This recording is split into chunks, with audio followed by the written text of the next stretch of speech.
Bonjour à tous. Donc, dans cette vidéo, on va explorer une autre utilité de la différentielle. Donc, on a déjà vu comment estimer, faire des estimations par approximation linéaire. Une autre utilité qu'on peut avoir des différentiels, dans le fond, du calcul de différentiel, c'est d'estimer des incertitudes. Donc, c'est assez courant en sciences que lorsqu'on prend une mesure, ben, chaque prise de mesure est nécessairement attaché d'une incertitude. Donc ça, c'est comme un peu inévitable en quelque sorte. Même avec des outils très, très performants, on a toujours une légère incertitude. Et le problème que ça pose, c'est que ben, ces mesures-là, ces nombres-là qui sont attachés dans l'incertitude, ben, quand on les réutilise dans d'autres calculs, ben, en quelque sorte, ça contamine le résultat qui lui-même, à ce moment-là, a une certaine incertitude. Donc oui, il existe des techniques de chiffres significatifs, etc. Mais parfois, dépendamment des formules, dépendamment des fonctions qui sont impliquées, c'est pas nécessairement toujours l'idéal. Donc, un autre moyen, c'est justement d'utiliser les différentiels pour estimer ces incertitudes-là. Donc, on va y aller avec un exemple très simple pour illustrer, dans le fond, comment calculer les incertitudes. Donc, on y va avec l'exemple juste ici. Donc, mise en contexte, la mesure d'un rayon d'un cercle est de, ici, 21. Donc, ça ici, c'est mon rayon. Je vais mettre la lettre R. Plus ou moins 0,05 cm. Donc, on peut imaginer quelqu'un qui a pris une règle, qui a mesuré le rayon d'un cercle et qui, à ce moment-là, a une certaine incertitude à cause de sa règle. Donc, ça ici, l'incertitude, ça va être mon delta R. Donc, qui peut être en plus, qui peut être en moins. Donc, pour ça qu'on met plus ou moins 0,5. Maintenant, on va utiliser le différentiel pour estimer l'incertitude sur l'aire du cercle. Donc, le rayon qui peut nous servir qui va nous servir dans le calcul de l'aire d'un cercle, ben, quelle va être l'incertitude qu'on va avoir sur l'aire de ce cercle. Donc, premièrement, on sait qu'on va avoir besoin de la formule d'aire d'un cercle. Donc, A est égal à pi R2, c'est ici. Et, ben, à partir de cette formule-là, on va peut-être, disons, commencer tout de suite par calculons l'aire. Donc, c'est ici. Donc, si on calcule l'aire, juste pour se donner une petite idée de point de départ, ben, pi fois 21 au carré, vous allez obtenir 1385,4 cm². Good. Donc, ça, c'est mon aire de mon cercle. En supposant que mon rayon est vraiment parfaitement de 21. Évidemment, il y a une incertitude. Si j'ai une incertitude sur mon rayon, je vais avoir une incertitude sur mon aire. D'ailleurs, j'ai un petit GeoGebra un peu pour l'illustrer. Donc, si j'agrandis ça ici.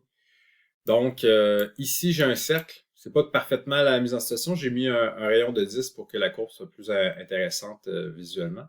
Et dans le fond, ben, quand vous avez une incertitude sur le rayon, donc le petit delta R que je peux varier, ben, dans le fond, si c'est en moins, ben, j'ai un plus petit cercle. Si c'est en plus, ben, j'ai un plus grand cercle. C'est ici. Et vous avez ici la courbe, dans le fond, qui est une quadratique, A qui est égale à pi R2. Donc, mon R2, c'est au carré, c'est une quadratique. Et vous avez, dans le fond, la partie là, approximation linéaire, okay, qui est approximée par une tangente. Donc, le delta A, okay, le delta A qu'on voit, on va l'approximer avec le dA, en plus et en moins. Donc, c'est ce qui est présenté ici. Là. C'est vraiment dans l'optique d'un calcul de différentiel, finalement. Donc, sans plus attendre, on va revenir dans les notes et on va compléter ça. Donc, ici, on va avoir besoin de la différentielle, donc le dA sur dr, comme ça. Donc, on dérive. Première chose qu'on fait, c'est qu'on va dériver. Et comme on a expliqué, ben, un coup que j'ai dérivé, ben, mon dr, je vais le balancer de l'autre côté pour vraiment uniquement avoir la différentielle de A. Donc, 2 pi r dr. Ça ici. Et maintenant, ben, moi, ce que je voulais estimer, dans le fond, c'est mon delta A, qui est environ, qui est mon dr, étant donné que ici, mon dr, mon dr comme on avait déjà vu, là, mon delta R et ma différentielle de R, ben, sont petits, qui est très petit. Donc, c'est une bonne estimation. Et je vais prendre mon calcul, qui est ma formule pour ma différentielle de A, et je vais appliquer pour 21 cm. Et pour le delta R, je veux dire le DR, la différentielle de R, qui est égale à 0,05. Et on va tout simplement faire le calcul. Donc, si on fait ça, 2 pi 21 et 0,05. Donc, si vous faites ce calcul-là à la calculatrice, vous obtenez 6,6 environ 6,6 cm². Donc, ça vaut pas la peine d'aller trop profond là, dans le nombre de décimales. On peut s'en garder une ou deux. Et ça, ben, c'est quoi? Ben, c'est mon incertitude. Mon incertitude sur l'air.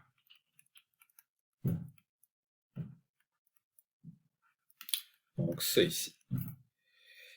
Donc, finalement, la situation dans laquelle je me trouve, on avait un rayon plus ou moins une certaine incertitude. Donc, ici, là, si je réécris rayon plus ou moins 0,05 ici, centimètres.